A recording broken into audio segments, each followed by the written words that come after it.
I guess I've got a few things I need to explain right about now. So last episode I mentioned that most of H3 was going to be live streamed, and I definitely attempted that. Unfortunately, it didn't really go that well. First of all, streaming essentially had me distracted from a lot of my base goals, and I was essentially doing a whole lot of nothing instead of progressing in the pack, which I find would just stretch out the distance in between episodes, and it would make things worse than they already are. Second of all, streaming did take quite the toll on my computer, especially when I was trying to stream on both YouTube and Twitch at once, which resulted in the stream basically running at 1 frame per whenever, so that's not good. And third of all, I feel like right now streaming is kind of pointless because there isn't much of a viewer base to stream to at the moment. What this exactly means for streams means that there won't be any streams for Sevtech, but there may be streams for other things later down the line once I feel like the channel has grown enough to support both streaming and making videos at the same time. Consider that every minute I spend streaming is a minute not spent either progressing or putting work into editing the dozens of hours of footage that it takes to make these videos. With all that said, what does that exactly mean for the series? Well, you'll notice there's a lot of stuff here that wasn't there last episode, and I have most of the clips, but a lot of these stream clips were either low quality or not very editable, so I ended up having to scrap a lot of the footage.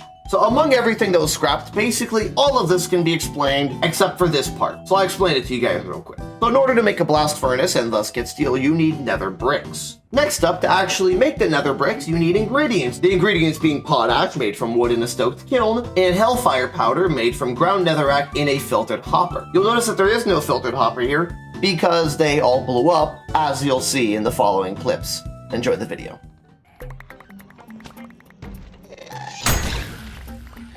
Why did a gas just spawn there? And I lost my crucible too! So that was weird. I guess that's one okay way to transition back into recorded gameplay. Alright, well I guess I gotta make a new cauldron then. And the worst part is all the potash was destroyed with it, so I gotta reprocess all the stuff.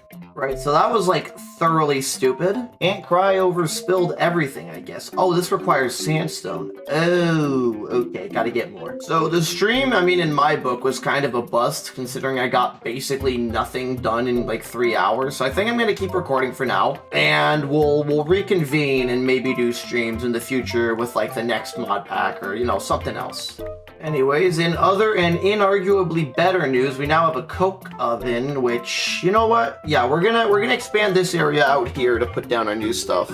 I'll change the floor once we can make concrete, but for now, we just gotta make this coke oven. So for now, we're gonna use blocks of coal since that's the best fuel at the moment. I'm gonna have to go compress it all at the horse.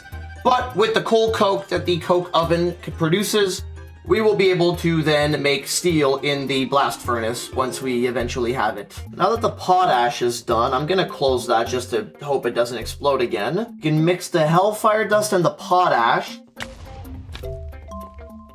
I don't even know how it happens. I genuinely don't even know how this always happens, like so often. Okay. Twice in a row! How? I genuinely don't even know how it's possible.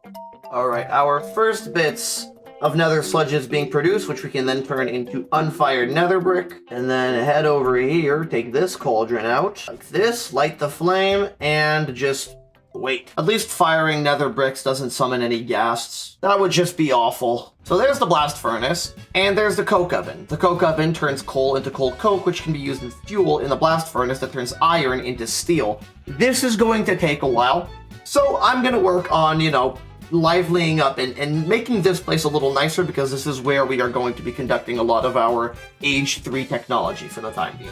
A second thing to note is that while the coal produces coke, it also produces creosote as a byproduct, and we can use that to treat our planks and make creosote planks, which are, you know, just higher quality or something. It doesn't actually matter all that much. And here we finally have our first block of steel, which I'm pretty sure I'm gonna have to break it down into ingots for the advancement. But this is our first piece of steel. There you are, 9 steel ingots. So right now, having steel is nice, but we currently can't utilize it until we make ourselves an engineer's workbench and some blueprints to go with it. Another thing we have to make is wire cutters, considering we currently can't melt any wires and we don't have a metal press to make them out of. You'd think that having easy access to the nether meant easy access to lava, but for some reason my spawn was so atrociously bad that I was all the way up inside of the roof. So now I have to dig all the way down to lava. Alright, one refill on lava coming right up because I need me a lot of copper and a lot of iron. Alright, first things first, kinetic dynamo. Next is a water wheel. We have power now. Alright, the water wheel is now set up with all the steel. We'll be jumping straight to MV considering the only real cost is the electrum, and we're going to need some electrum anyways to make heavy engineering blocks. Oh, Sevtech, how you love to ask me for random colors. Alright, all of the remaining steel goes to steel mechanical components. We're almost there. Thank God that pistons don't require an octane ingot to craft, or else I think I'd be done right here, right now. Alright, last up is the vacuum tubes,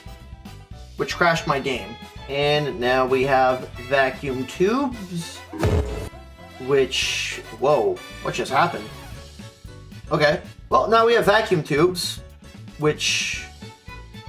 Okay, yeah, we have them. We have them now. Okay, cool. They're real.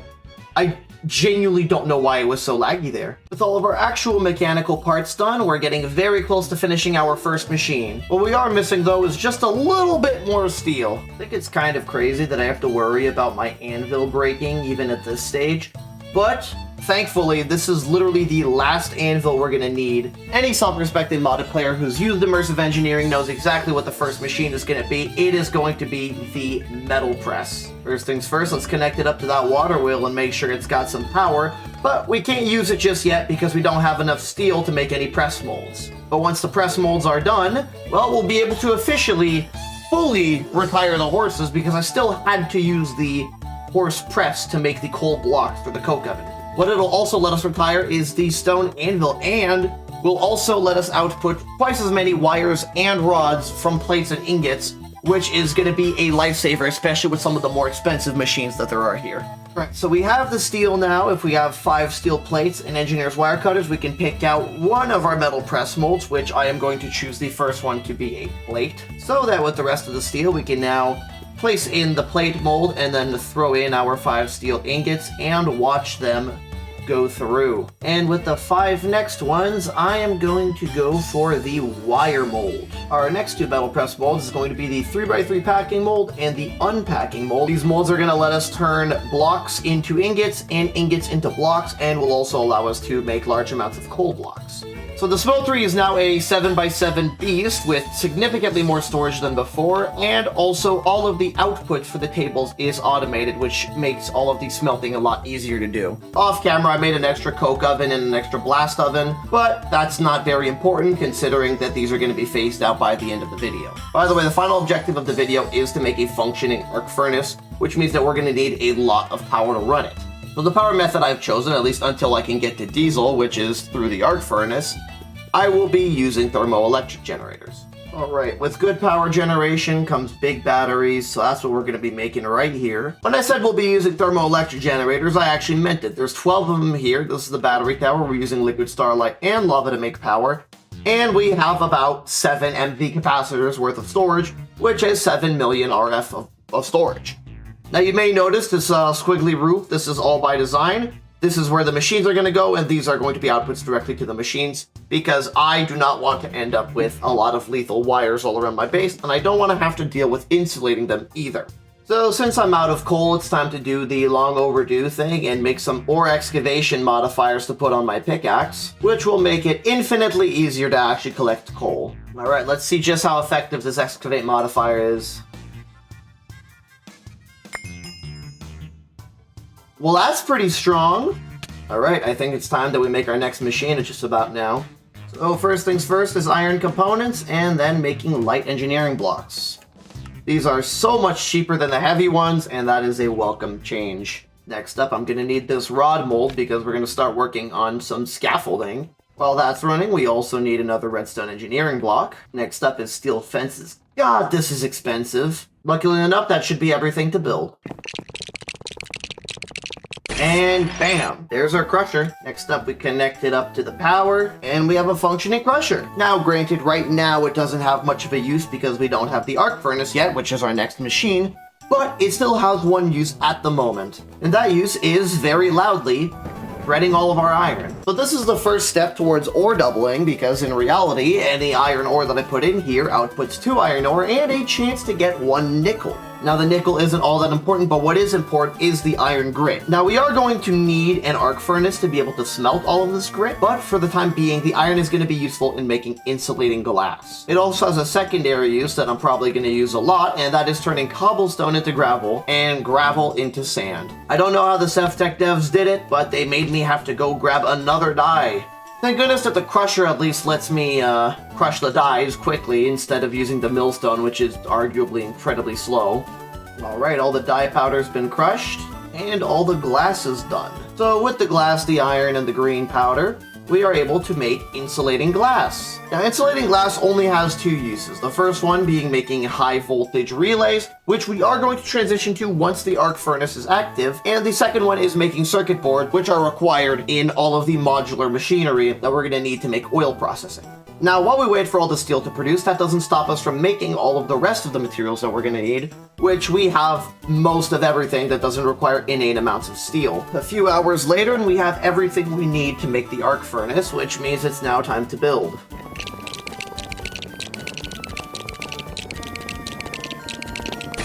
And there we are, the arc furnace. This absolute beast is going to be taking up a ton of energy, so we're going to have to start by hooking it up to the power. That means we can also retire the old blast furnace, because all it's useful for is steel, and the arc furnace is capable of making steel significantly faster than this is. So I may have made a small mistake and forgotten that I actually need a few other things before being able to use the furnace, so we're going to have to take these blast bricks back real quick and make some more steel. You know, sometimes I forget just how slow immersive engineering actually is to get started. Time to real quick make the missing machine, and there's the squeezer. Then we gotta shred all of our coke into dust, and then compress that dust in the squeezer into making HOP graphite dust. Next up, we smelt the HOP graphite, and with 4 ingots and the proper blueprint, we can make an electrode. Now we just need 2 more of these. While I wait to produce the remaining coke I need to make the graphite rods, why don't we push a little bit forward and make a core sample drill? Now this big thing is gonna need some power work, and we're gonna have to use it outside of the base to find different oil reservoirs, so we're gonna be charging up a battery and bringing it with us while we try and find our oil. I guess we can start by checking our home chunks. Well, turns out there's a 1,000,000 bucket reservoir of water at the base. That's interesting. I don't know if I'll ever need it, but